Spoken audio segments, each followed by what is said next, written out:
epidemiology and translational research methodology to understand novel approaches that could improve primary cervical cancer prevention and outcomes in Nigeria and globally. He is a co-investigator on multiple NIH, FIC, NCI collaborative research and training grants related to HIV-associated cancers in Nigeria with collaborators in Northwestern University, Chicago in USA. He completed as a principal investigator of an international research career development award titled Vaginal Microbiome in Cervical Intraepithelial Lesion and Cancer. He is a well-trained and has made several presentations at national and international scientific and professional meetings and has published several articles in high-impact journals.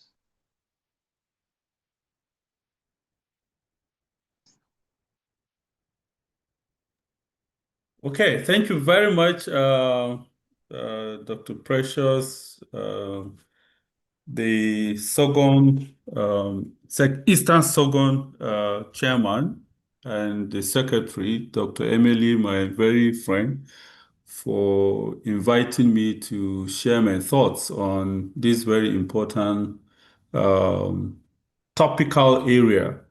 And I like what the chairman said, Professor Oyuje, that artificial intelligence have come to stay. And in fact, all of us are already using it. Whether you know it or not, you are using some form of artificial intelligence. For example, if you use GPS is a form of artificial intelligence. And and that has been helping us a lot. A lot of us today, when we interface in the internet, we have virtual assistants, we have Siri, we have all sort of AI. They are all applications of artificial intelligence. And its use in obstetrics and gynecology will no doubt help us. So it's good that we should begin to understand what artificial intelligence is and how we can better put it to in our practice of the discipline of obstetrics and gynecology. Well, my disclosures are very straightforward. First, I don't have any financial conflict of interest. I do not market or own any proprietary shares with any artificial intelligence company. And as Professor Oyuje said, I was honored by the Faculty of Obstetrics and Gynecology to make this presentation in Sokoto. So a lot of the slides that you'll be seeing have been presented at the ASCAF conference in Sokoto on the 4th of August. So I brought this up from the Sorghum website. So the beginning and our everlasting commitment as Sorghum members is our dedication to improvement of women's health and rights and the reduction of maternal and newborn mortality, as well as advancing the science and practice of gynecology and obstetrics and gynecology. And Sorghum also said that the society shall pursue its mission through advocacy, programmatic activities, and then capacity strengthening of its members and partners. And I think this is one of the reasons why this webinar is important. Any aspect of capacity strengthening that will lead to improvement in health outcomes, as well as prevention of maternal mortality and newborn morbidity and mortality, fits into Sorghum vision and mission. And then the second paragraph here, Sorghum is an organization where all members are professionally empowered and committed to the pursuit of the rights of women to achieve the highest possible standards of physical, mental, reproductive, and sexual health and well-being throughout their lives.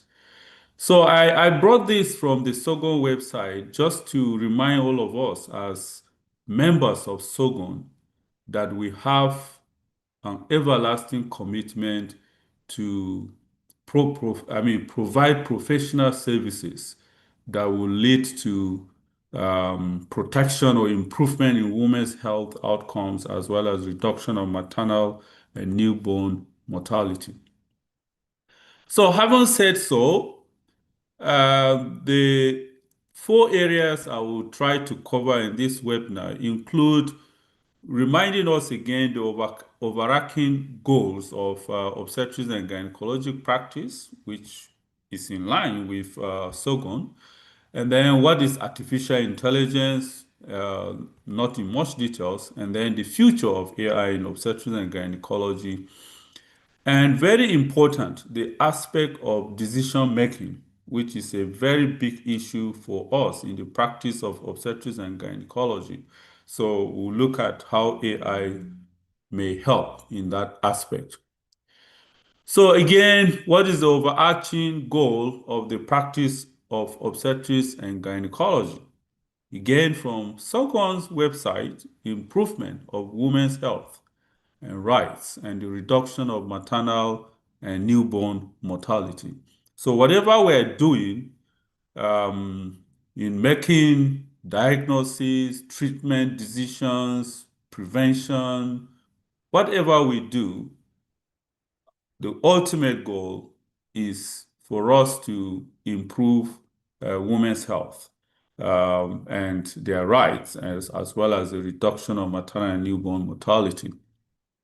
And for us to be able to do this, all of us are involved in carrying out these tasks in our day-to-day lives, in our day-to-day encounter with women and their families. We take history, physical examination, we're able to distinguish between what is normal and to detect abnormalities, make a diagnosis, whether diagnosis in pregnancy, diagnosis in gynecology, infertility, and all the aspects of obstetrics and gynecology that we've been trained to provide services to our clients. Again, decision making. In all of this, decision making is very, very important.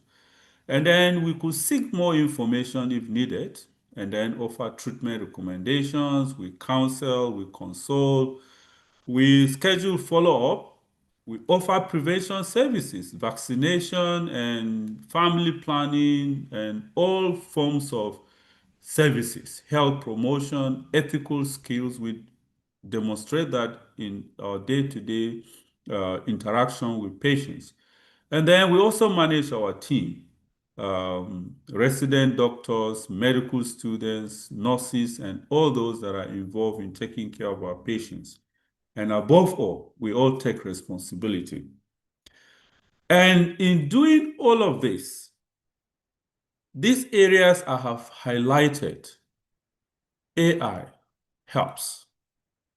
It can help in distinguishing normal and detect abnormalities because the AI has a way of training itself, and it can recognize clinical data, genomic data, imaging data, and it can flag off that, look, there's a problem here, so take this action. It can help you in making diagnoses, even making decisions as we go along, we'll look at that. So before we move on, just briefly, what is artificial intelligence? We have been looking at this a lot, but artificial intelligence, as you can see all the network here, it refers to the field of computer science that aims to create intelligent machines capable of mimicking human cognitive functions, such as learning, problem solving, and decision making. Some few years ago, when I started my graduate program at Northwestern University in Chicago, and they were talking about machine learning, natural language processing, and all of that. And then clinical decision support systems. It was sounding very, very strange until I met somebody who had a PhD in in bioinformatics, and he was able to break down what these artificial machines are. And all of this artificial intelligence works by um, using mathematical algorithm. So if you look at here, all these networks here, it looks like the neurons in the brain. So we call them convoluted neural networks. So when you impute those data into the machine, into the computer, it uses an algorithm. And then because you fit that algorithm with a lot of information, when you prompt it in the future, it will be able to analyze and generate. It has become aware of the information, and it can generate information that will tell you that, look, okay, this is what this is. So there are computers that you train. You train them with data that you fit into the system. And then it becomes an intelligent machine. It has a memory and it can flag off errors. It can flag off things that the human brain may not even remember. So that is the brief about artificial intelligence, and we'll see how it can help us in the practice of obstetrics and gynecology to meet the mission and the vision of Sogon, as well as the practice of obstetrics and gynecology in general. So in not much details, I decided to just bring some brief highlights of how AI can be used in obstetrics. So in the field of obstetrics, there are a lot of literature that has shown that you can use artificial intelligence to interpret fetal cardiotocography, can analyze it for reliable fetal monitoring. So some of us, we have to look at the CTG stressing and we begin to analyze how many accelerations, how many decelerations, baseline variability, and all the details in CTG. Now, if you pass a CTG tracing through an AI algorithm, it will tell you exactly what is going on in that fetus and can even tell you or make specific recommendation. This is what you need to do. And that is something that has been done, and a lot of publications related to the use of artificial intelligence in analyzing CTG tracing in fetal monitoring has been done. It enhances ultrasound and MRI imaging for fetal and maternal diagnostics. You can spend so much time looking at an ultrasound scanning image and you begin to check, is there any congenital abnormality in the heart? Are there vascular problems in the brain? If you connect an ultrasound scan or an MRI or a CT scan machine to an artificial intelligence software, as you are doing the imaging, it will automatically generate the reports for you. So this is one area that some people are saying that maybe in the future, AI may replace radiologists in interpreting imaging, and you may not need somebody to write all these reports. AI can, as you are doing, just putting your probe and the images are there, AI can detect any abnormality, flag it off, and even generate reports and recommendations for you as an obstetrician. And you can work with any other team to intervene as the needs may arise. And then early detection and management of complications such as preeclampsia, gestational diabetes, preterm labor. And how does it do this? If you look at the tasks that I talked about earlier, history taking, physical examination, a lot of investigations that we do, AI can work with you based on the history that has been put, especially where we have electronic medical records.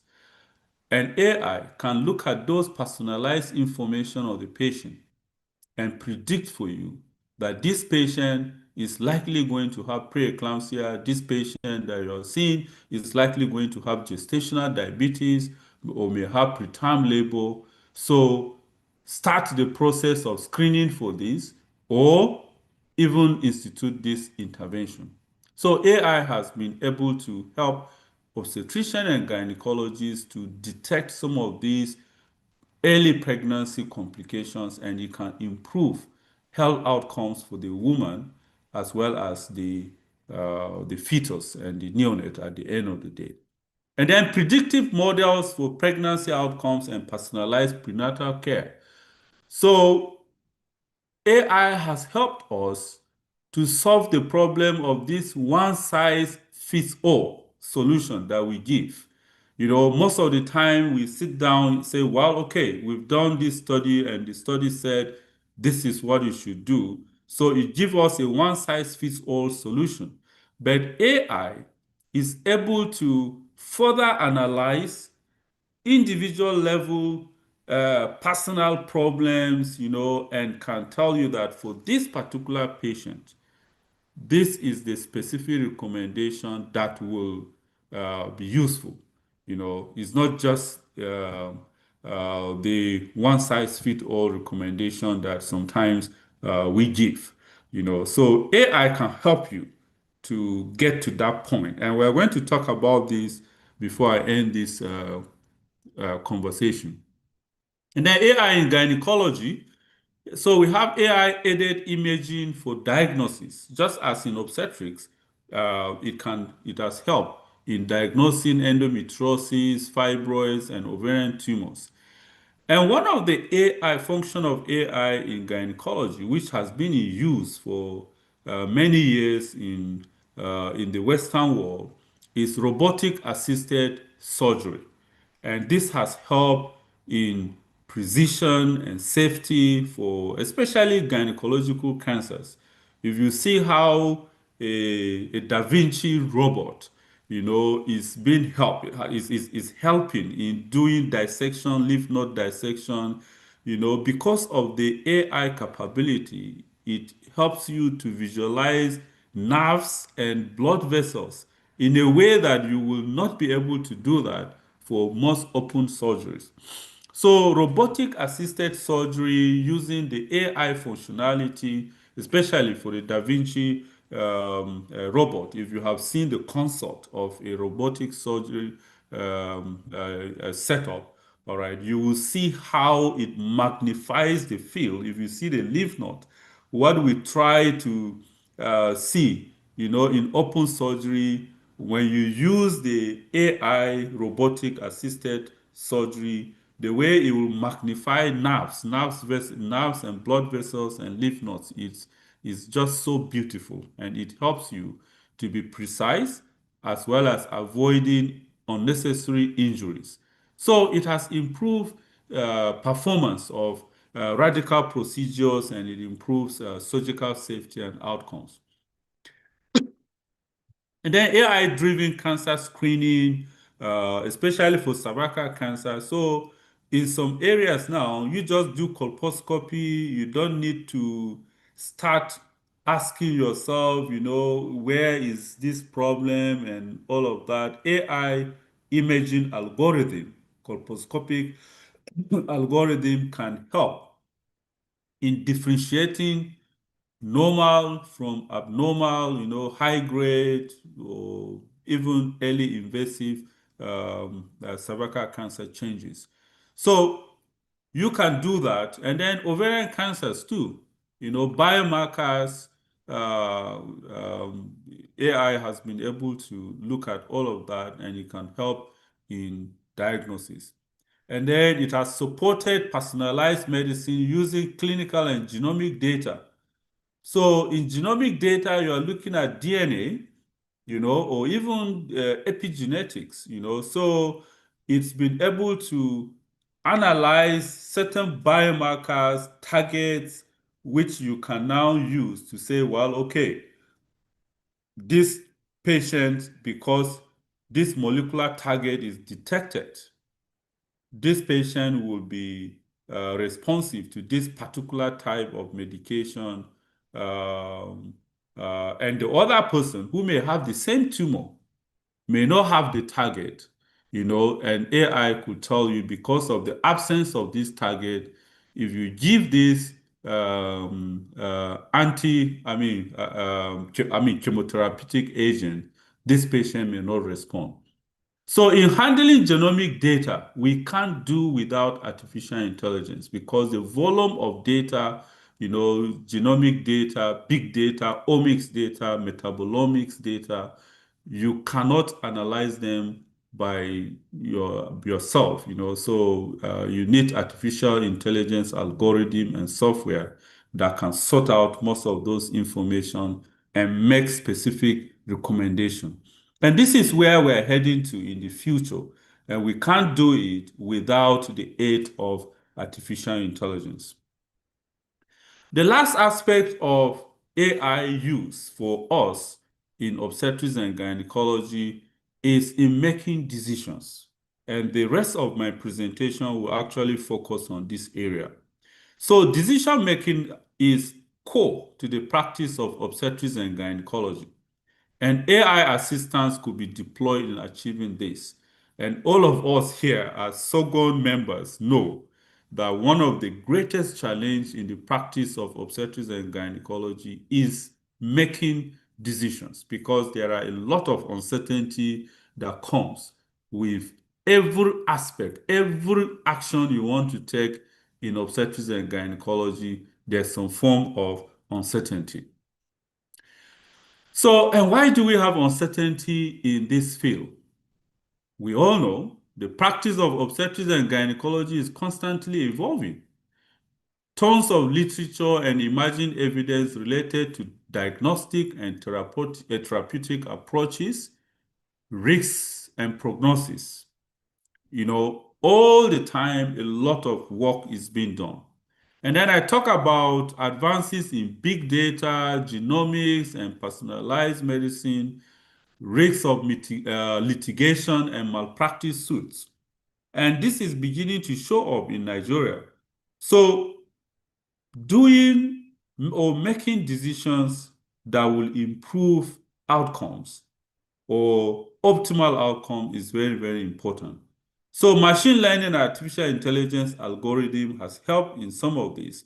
So each of these that we talk about are associated with a level of uncertainty in outcomes, and we need to um, uh, make decisions with a lot of precision. So we all know that every day we have challenges in making decisions.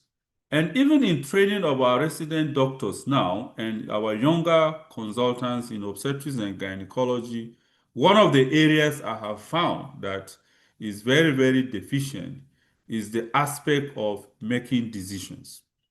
A resident doctor will call a senior registrar, will call you and give you a clinical scenario, and then he wants the consultant to make the decision for him. So sometimes you have to tell the resident, look, okay, based on what you presented, what are you planning to do? What do you want to do? So you have to put your foot down and make decision. So a decision maker chooses a path that is most likely to produce the optimal outcome for a given clinical scenario. So that is what we usually will do. So, but what is optimal? Oftentimes, when we talk about what is optimal, we're looking at things from the perspective of the provider. You, the person who is as a physician or as a gynecologist, you make a recommendation to the patient based on what you think it is optimal for the patient. But we have to also look at all of this. We make decisions from the individual level. We make decisions from the societal level. Okay, who is the payer? Who is going to pay for the service or the intervention that you are recommending? And then what of my values and preferences? So we have our own values and preferences as obstetrician and gynecologists. How does it, relate with the values and preferences of the individual patient, her family, her culture, her religion, and all of that? So these are all aspects of decision making that we as providers need to put into the decision equation before we finally decide that this is what we are going to do for the patient. So in actual practice, when we want to make an obstetrics and gynecology decision, it starts with patient and physician factors. So you have to look at the patient and physician factors, and then you must have a background knowledge. You must have a background knowledge about the condition. And that is why training and retraining and capacity building is always very, very important, because your background knowledge plays a very key role in your final decision that you take. So knowledge about symptoms, signs of a disease condition helps you in making a decision whether this patient has enough clinical symptoms or clinical signs for me to take the patient for a laparotomy if I suspect ectopic pregnancy. All right. It's not just that the patient has a positive pregnancy test. What other information do you need? Do you need to give some time for other symptoms or signs to evolve before you now intervene? These are all things that we do, and we have to. So background knowledge is very important. Guidelines usually will give you a direction that, okay, if you have XYZ, there's a high probability that this will happen, so do X or whatever.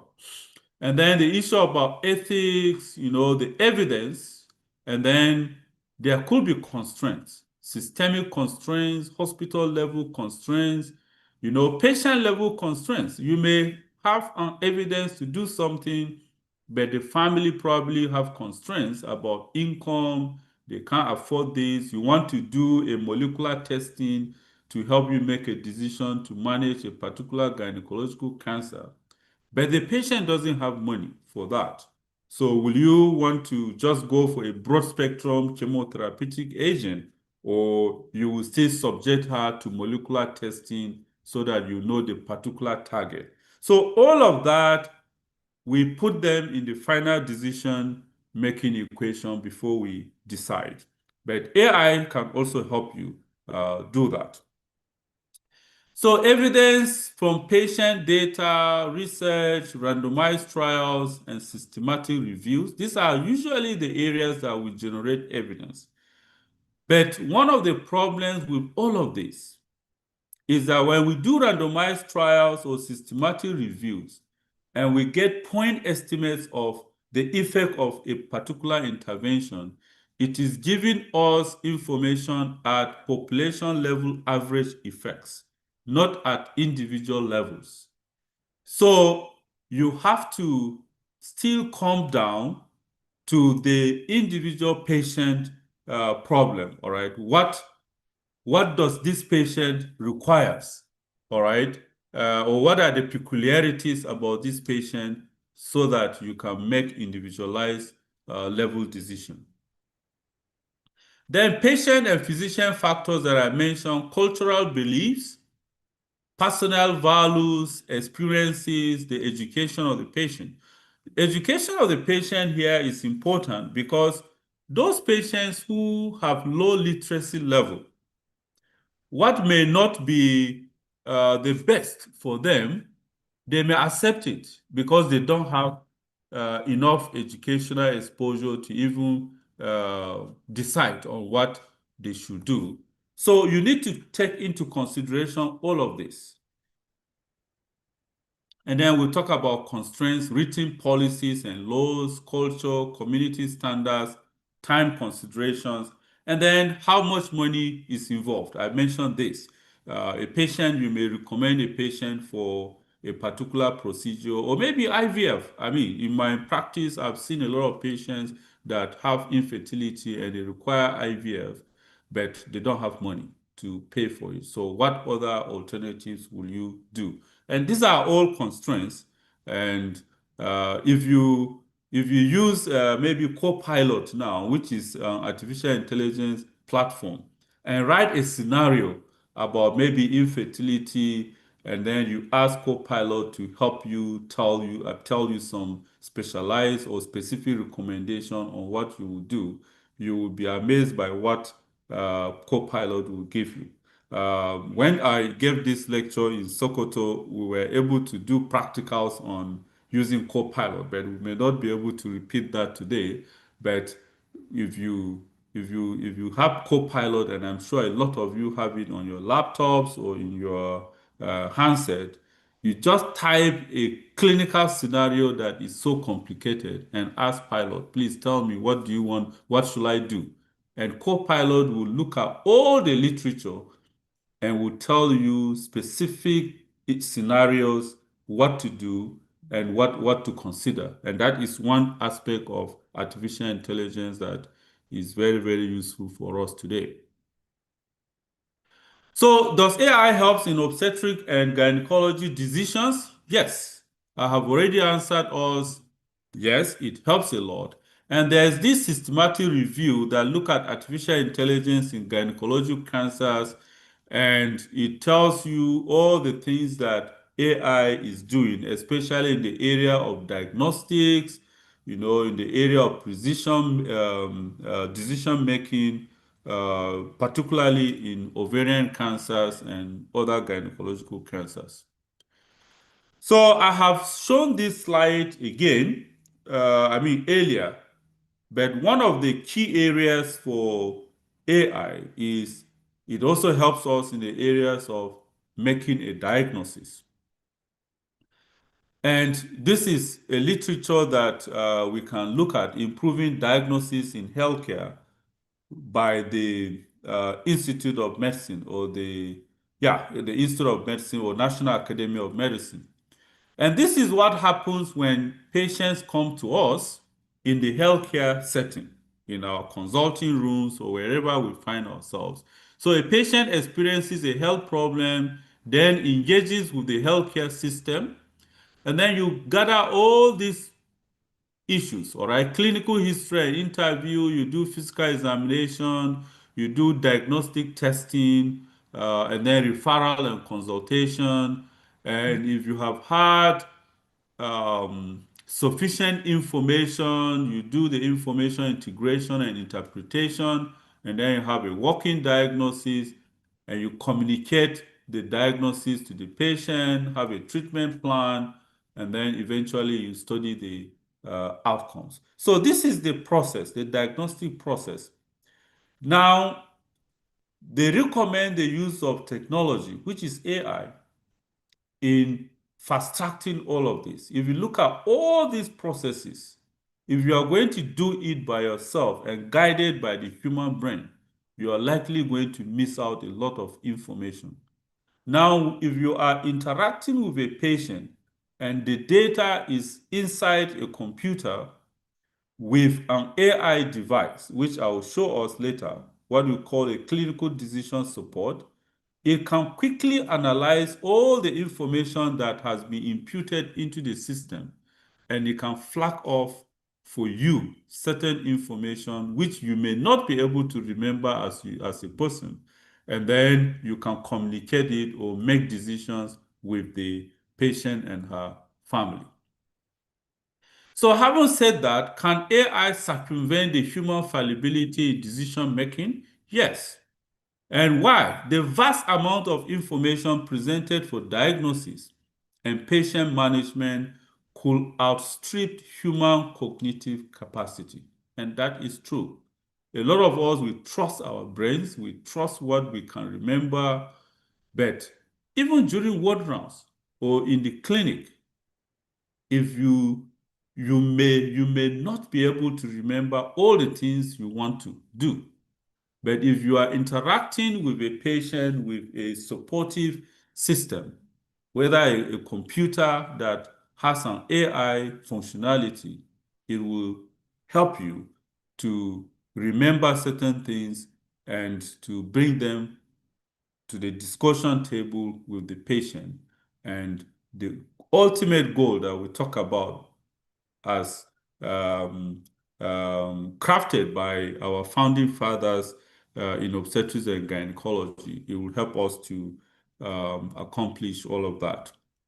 So this is the framework for providing AI or digital health care or decision making in obstetrics and gynecology. That is, if you have a good brain, and as I mentioned earlier, an obstetrician brain that will make obstetrics and gynecology decisions should be full with knowledge. Knowledge about disease conditions, knowledge about the diagnosis, treatment, guidelines, everything. If you have that knowledge and you are interacting with an effective computer, all right, or an AI companion, it is expected that your final performance will be greater than you having just the brain alone. And that is the fundamental theorem for bioinformatics and for AI, that this technology added to the human brain should be better than the brain alone. And if we all believe that this is true, then we should use AI as a companion in our day-to-day work as obstetrician and gynecologists. So a clinical decision support, which is a form of AI, provides clinicians and patients with knowledge and person-specific information intelligently filtered or presented at appropriate times to enhance healthcare decisions. Now, in settings where they have very functional electronic medical records, you can have a clinical decision support embedded there. So once you activate that system and you are seeing a patient, whether it's a pregnant woman or a gynecology patient, a clinical decision support will go and fetch out all the prior history that has been documented about that patient that you may not be able to do. If you remember how patients come in those days with a very bulky folder, and then you begin to flip through the pages looking out for information, you may miss some of them.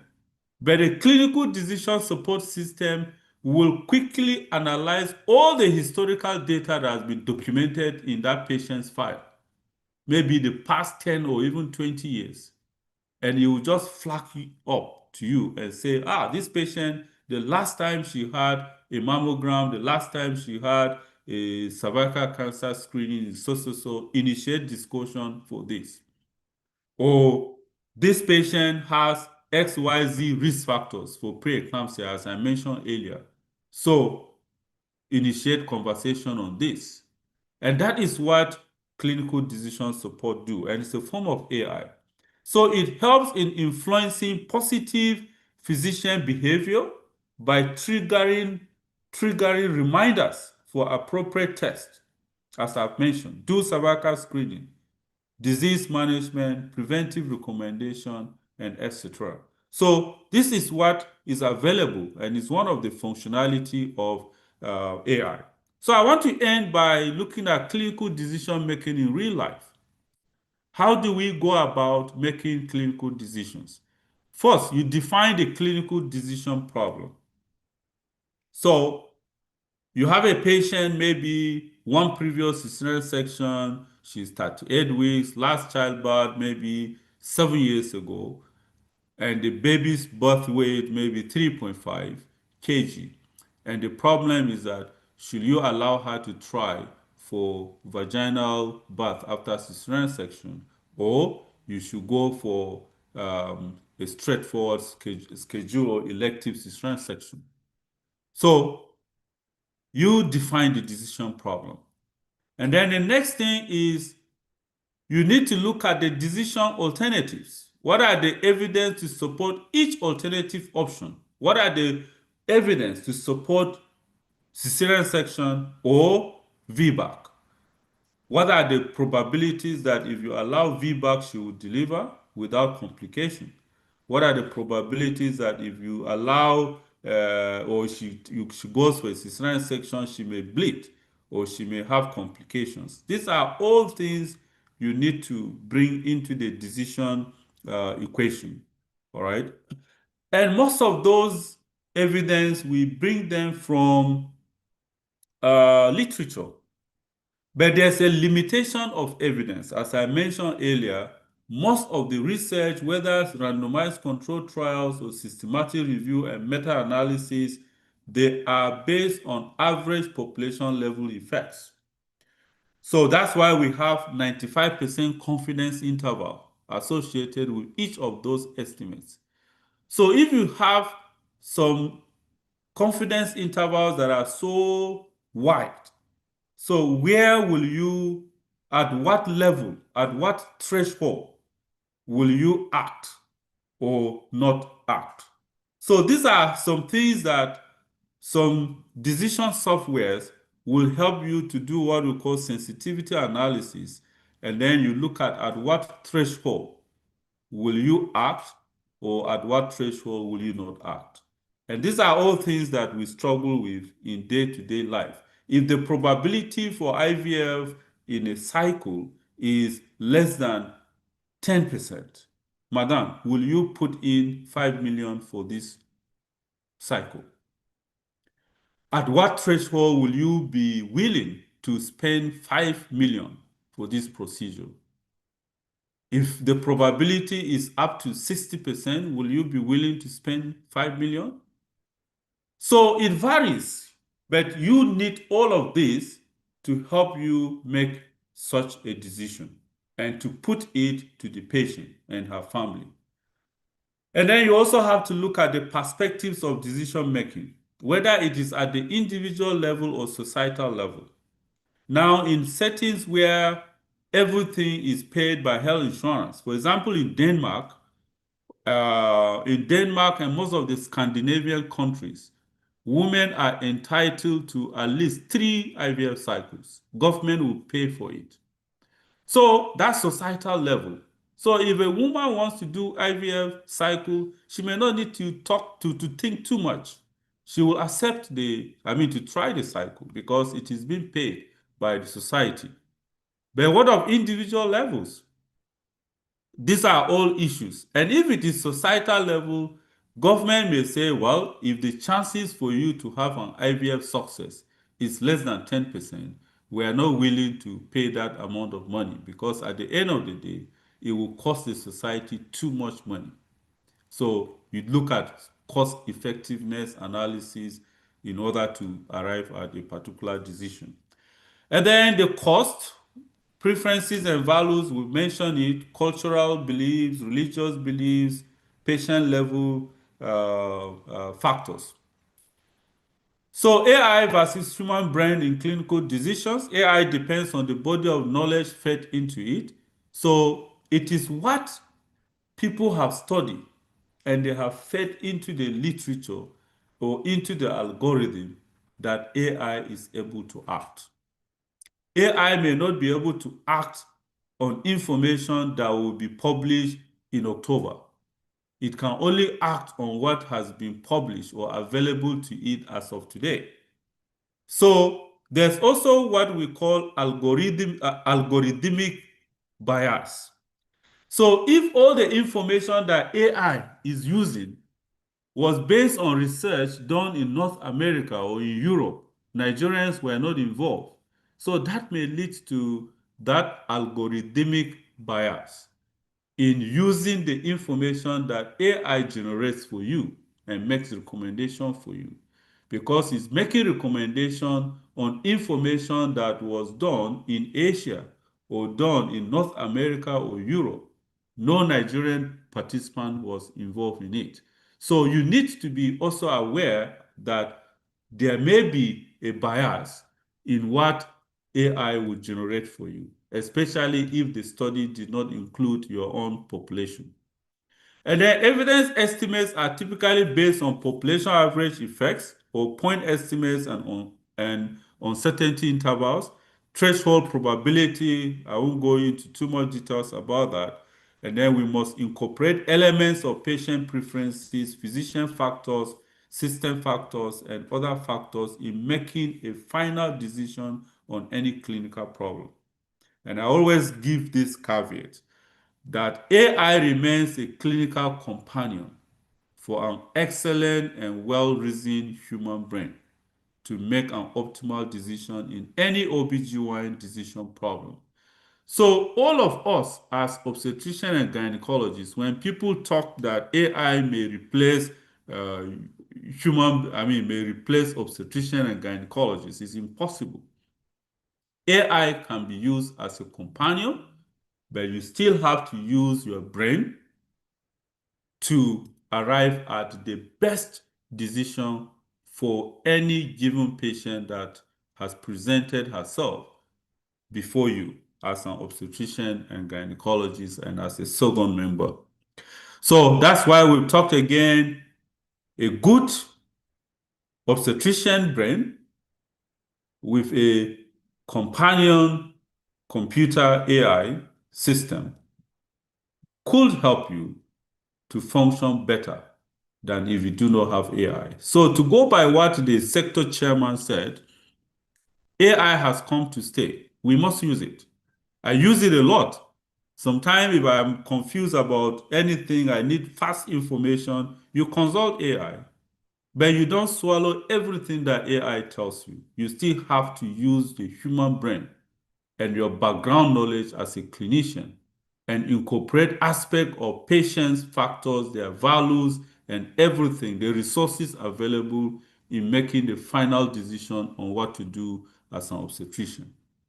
So my key takeaways include: first, obstetrics and gynecology or SOGON members, all of us, we are practicing in a discipline that requires optimal diagnostic and management precision amidst a lot of clinical uncertainty. Clinical decision analysis are integral part of the practice of our profession. There are dimensions and perspectives in clinical decisions that are beyond the limits of artificial intelligence, e.g., individual preferences. AI does not analyze individual preferences, their value preposition, and their unique circumstances. So it is you at that particular time. You can bring in what AI suggests, but you still have to incorporate some of this high-level intelligence, all right, that AI is not able to process in making the final decisions.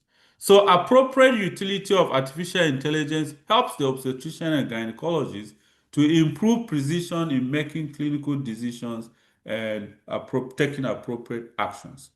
And AI cannot replace the individualistic nature and approach to clinical decisions and the communication of these dimensions in the practice of obstetrics and gynecology, and should be used as a companion. The aspect of communication, the final communication you give to a patient and her family, has to come from you. You must train yourself. AI can give you a lot of information, but we have to continue to train ourselves as obstetricians and gynecologists in the art of communication, using AI as a companion and all the things that I have talked about. And with this, I want to thank again the Eastern Sector Sogon for finding me worthy to share my thoughts on this very important topic. And I'm happy to take any comments or questions on this. Thank you very much.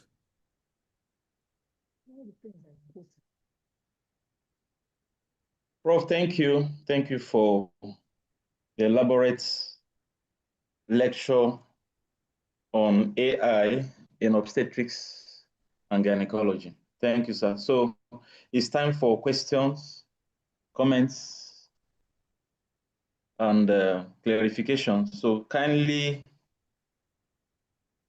put your questions on the chat box. Prof is ready to do justice to the questions at this point.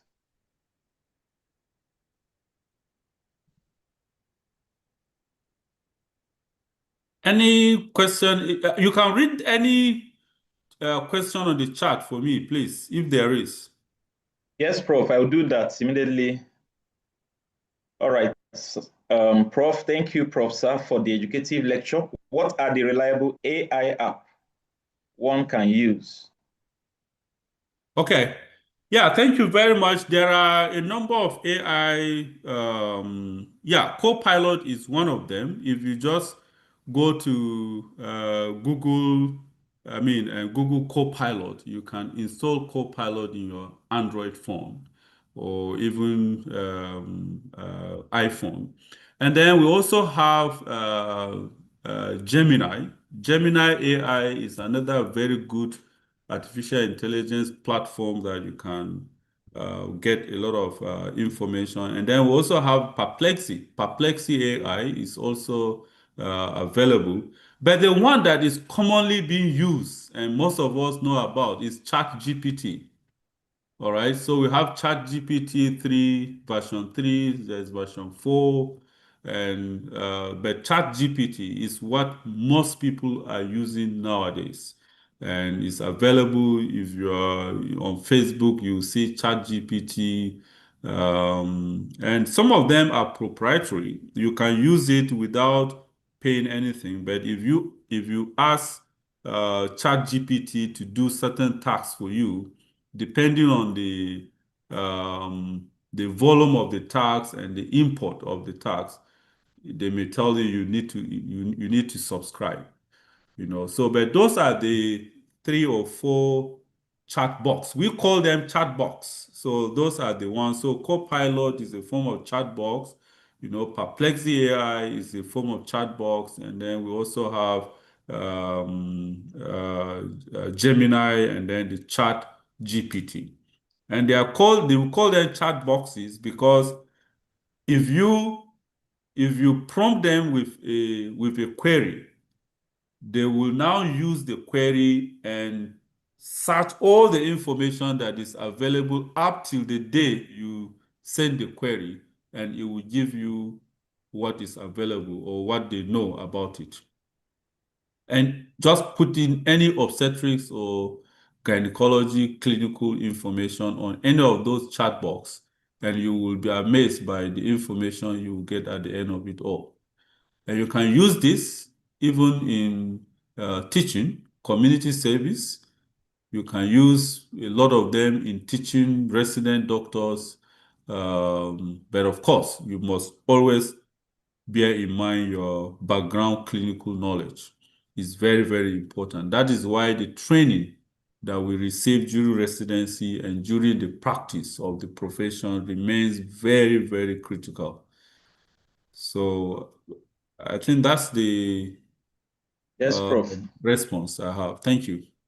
Thank you, sir. Another question here, I think is a little similar to the previous one. So my question is, are there specific AI channels you recommend? Because my experience with AI shows that when solving MCQ questions, there might be different answers. How do we select the best? Well, that's why I've told you that yes, AI can generate ideas for you. But even the AI, all those chat boxes I've told you, chat GPT, there's always a caveat. They will tell you you still have to check the evidence for it.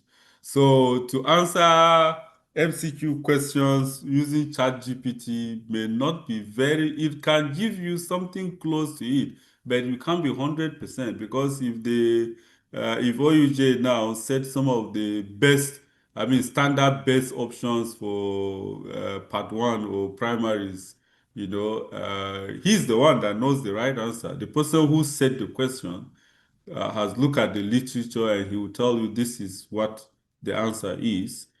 And if that answer is at variance with what AI knows, then AI will mislead you. So, because AI may not have the source of that particular information. If I am using a literature that was published by someone and it has not yet gotten into the internet, AI may not have that information and it may not include that possibility in the list of options, So I don't know if that helps, but Yes, Prof. thank you. Thank you. You say, can we reference AI? Oh, yes. In fact, everywhere now, in fact, some of the journals now, I interacted with JAMA recently, and they'll tell you whether you use AI in the review of the manuscript. If you submit a manuscript or even grants now, they will ask you to disclose whether you use ChatGPT or any AI tools. So if you did, you should disclose it. Yes, that you use ChatGPT in arranging your references, you did ChatGPT in interpreting your statistics. Because one thing again with AI is that AI is able to even do statistical analysis for you. There are some aspects of AI that you can upload clinical data, or research data, and ask AI to generate plots, to generate certain graphs or tables. You can command it. But again, I'm telling you, you must have background knowledge for you to get the best out of it. If you just put in anything, AI will go and generate all sort of tables or plots that may not be important. And that is why the importance of your background knowledge about what you are doing is very important. Otherwise, AI can still mislead you. But if you know what you are doing, AI can make life easier for you. And AI can also give you ideas. And then you can refine those ideas and make better use of it. Yes. Any other question, please? Yes, Prof. A lot of thank you on the chat box. There is Thank another you. question. Yes, thank you, Prof, for this wonderful lecture. Since most of the information fed to AI information algorithm are obviously from developed nations, how will less developed countries like Nigeria contribute, in your opinion? Well, I'm sure you know my answer. The answer is that we should continue to do our research and get them published. I will tell you that Nigerians, honestly, we are doing our best. Despite all the limitations we have in Nigeria, a lot of Nigerians are publishing papers and they are publishing data generated in Nigerian population. So to make us more visible, I will just encourage us, despite all the obstacles and challenges, let us try to publish what we are doing. All right. If you do a very good work, a part two dissertation or MD dissertation, please convert it into a manuscript and submit. Again, if we want to help AI, it also means that we have to do credible research, sound methodology, and we are getting data that represents the truth. All right. So if we do that and we get it published, then AI could get information from Nigerian population and it will help. Thank you. All right, Prof. Please, there is evaluation form link that have been posted on the chat box. Kindly help us to fill it. Yes, Prof. We just take one or two more. This one said, do you think that with time, it will be necessary to train specialists with the progress made with AI?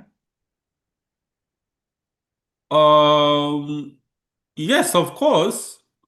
As I mentioned in my concluding interaction, there's no way AI will replace the obstetrician and gynecologist. It will remain a companion, but you can use AI to also enhance training. All right. If you go as I mentioned, one of my greatest challenge I've seen with our current set of residents today as a trainer is the aspect of clinical reasoning and clinical decision making. It's a big problem. A lot of residents don't know how to make decisions. So they take history, they know all the issues, but when you ask them to analyze the clinical problem and tell you what they will do for a patient, why you should do X and not Y, all right, all those things, a lot of residents are found wanting.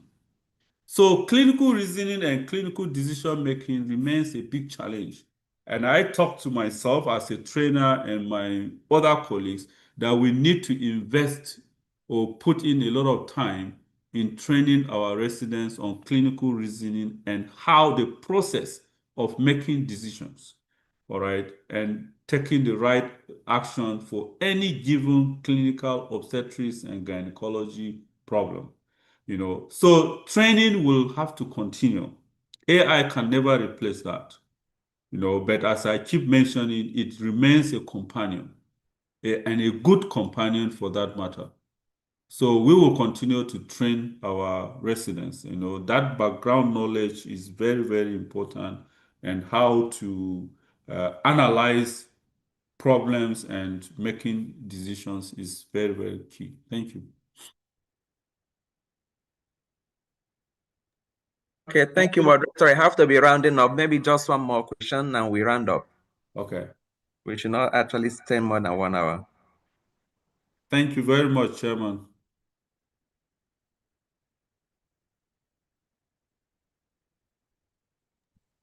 I don't see any hand and no more question. I don't know. Okay, very good. So, Committee Chairman, over to you.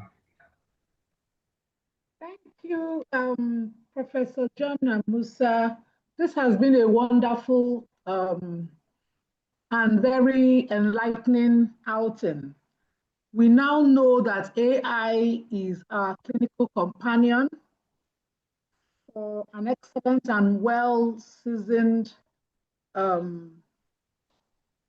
human brain to make an optimal obstetrics and gynecological decision making.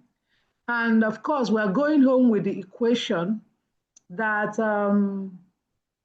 AI and the human brain is much better than the human brain alone. So from today, AI is our companion, but we must use it with caution. And we shouldn't take everything that AI gives us hook, line, and sinker.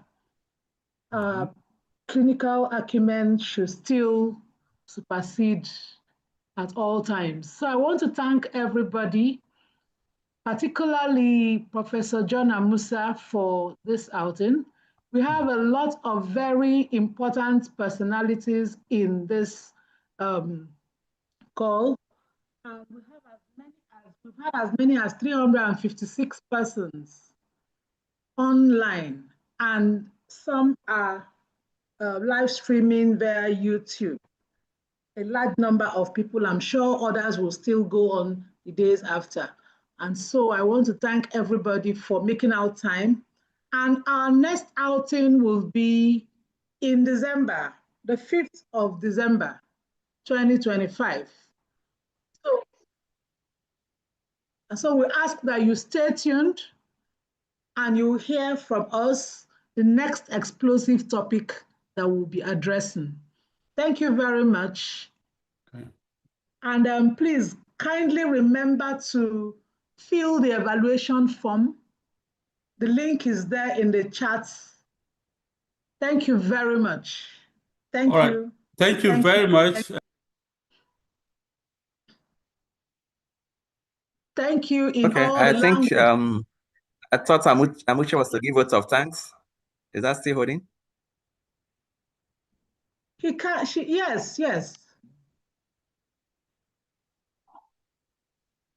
Amuche, over to you.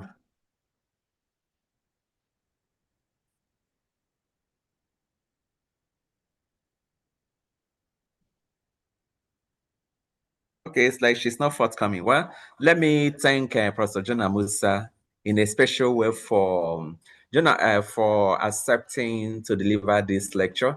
We all know this is a very, very important lecture, and like he said, it's something that is part of us, that is becoming part of everyday activity, of daily living in whatever we are doing. And of course, it will help us in clinical decision making.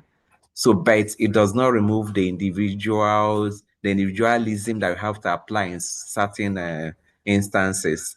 So, JONAH MUSA, thank you so much. JONAH MUSA belongs to the North, I think North Central Sogon, and she decided to come and help us in this sector webinar. So thank you so much. We remain very, very grateful.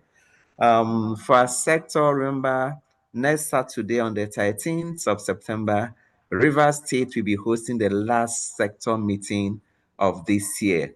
And they've assured me they are ready, they are prepared. Remember, some of us that went for ASCAF in Rivers last year, you know what happened. So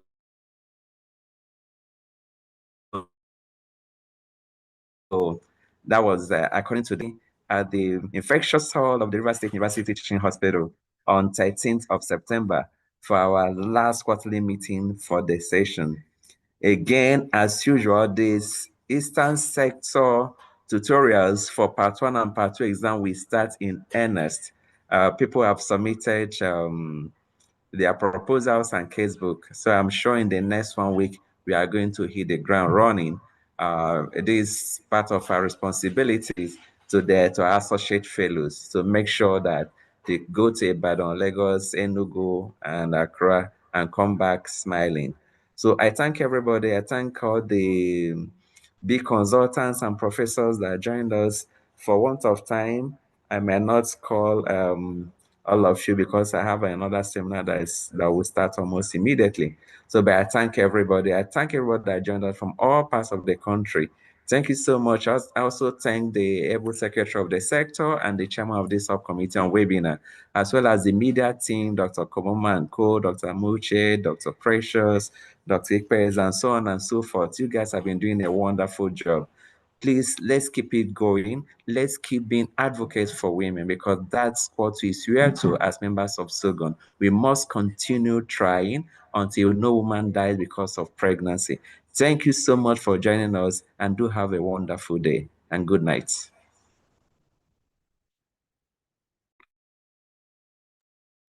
Thank you, Prof.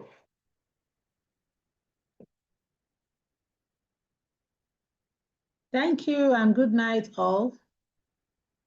See you in December.